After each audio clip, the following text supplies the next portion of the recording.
हाय दोस्तों, नमस्कार।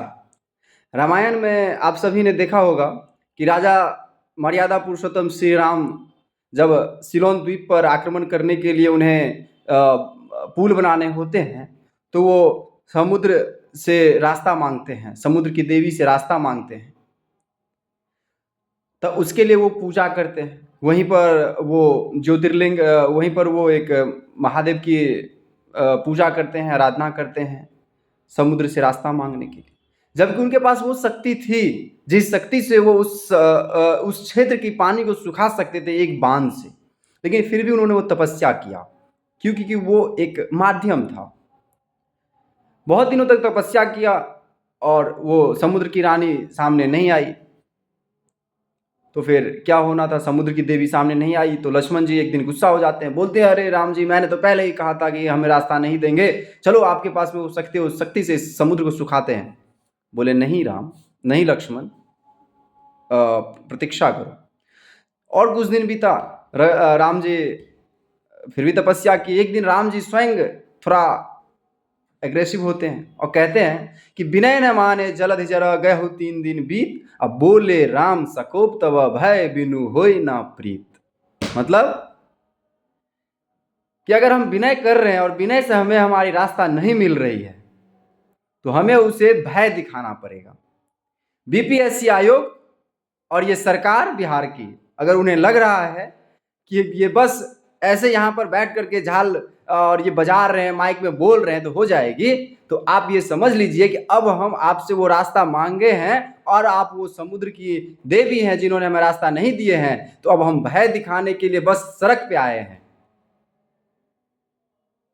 अब हम शांत नहीं बैठेंगे। आप हमारे ऊपर गोली चलवाते हैं, लाठी बरसाते हैं। आप ये नहीं दिखता है कि आज हमारा एक भाई जिन्होंने आत्महत्या कर लिया आपके वजह से। हो सकता है वो बिहार के भावी बहुत बड़े अधिकारी हो सकते थे। आप कहते हैं कि यहाँ पर आकर के कि बच्चे भविष्य हैं, और आप एक बच्चे का भविष्य को अंधकार में डाल रहे हैं। चुनावी जो आपकी बातें हैं, मर्यादा है, उससे थोड़ा बाहर आइए और विद्यार्थी की बातों को सुनिए, वरना पूरा पटना विद्यार्थी से भरा रहेगा। सरकार को झुकना पड़ेगा, सरकार को टूटना पड़ेगा, और आयोग तो अब अयोग्य हो चुकी है।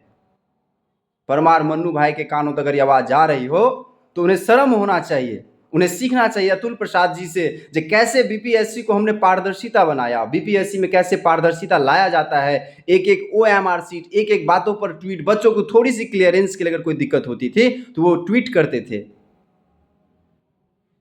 और आप एक नॉर्मलाइजेशन के लिए पूरी पटना को तबाह कर देते हैं, सारे विद्यार्थी को तबाह कर देते हैं एक सप्ताह, उसके बाद में आते हैं ट्वीट करते हैं, आप बताते हैं कि हमें पता ही नहीं था, हमने तो ऐसा बोला ही नहीं। प्रेस कॉन्फ्रेंस करके पहले बताते हैं कि टफ क्वेश्चन आएगा, इसको मैनेज करने के लिए हम 10-20 को सेट बनाएंगे और फिर उसको नॉर्मलाइजेशन करेंगे, और बाद में बोलते हैं कि मतलब हम नॉर्मलाइजेशन के लिए बोले ही नहीं। शर्म आना चाहिए ऐसे आयोग के अध्यक्ष को। आप अधिकारी हैं, आपके पास इतने सारा अनुभव है, और आप इस बच्चे को टूटने दे रहे हैं, आप इस बच्चे को मार खाने दे रहे हैं, बच्चों के साथ में शिक्षक को मार खाने दे रहे हैं। पता है कि हम लोग कहाँ से आते हैं, हम लोग कैसे जगह से आते हैं। हो सकता है कि आप भी उस समय पे अपने ऐसे ही जगह से आए होंगे। आपके बच्चे किसी अच्छे ग्लोबल यूनिवर्सिटी में पढ़ रहे होंगे, लेकिन हम इसी सरकारी तंत्र के सरकारी स्कूल से पढ़ करके अपने अधिकार के लिए जाते हैं और अपना परीक्षा देते हैं, सड़क किनारे बैठ सो करके, स्टेशन पे सो करके, और फिर जब हम एग्जाम हॉल से निकलते हैं तो हमें पता चलता है कि हमारा एग्जाम लीक हो गया है। शर्म करिए आयोग, और शर्म करिए बिहार सरकार। आज हमारा भाई एक आत्महत्या कर लिया, उनके प्रति मेरा सहानुभूति है, प्यार है, और हम सभी छात्र छात्राओं के साथ मजबूरी है कि हम सभी छात्र छात्राएं वहां पर नहीं उपस्थित हो सकते हैं एक साथ। लेकिन जब ऐसी जरूरत पड़ी तो वहां पे 4.5 लाख छात्र पटना में रहेगा और पूरा पटना देखता रहेगा, और फिर ऐसा वो जयप्रकाश नारायण वाला लोकनायक वाला आंदोलन एक विद्यार्थी आंदोलन नहीं बना जिससे बड़े बड़े नेता उभर कर आए थे। वो अटल बिहारी वाजपेयी जी हो, या मुख्यमंत्री नीतीश कुमार जी हो, या लालू प्रसाद यादव जी हो, तो आयोग और ये सरकार देखती रहेगी।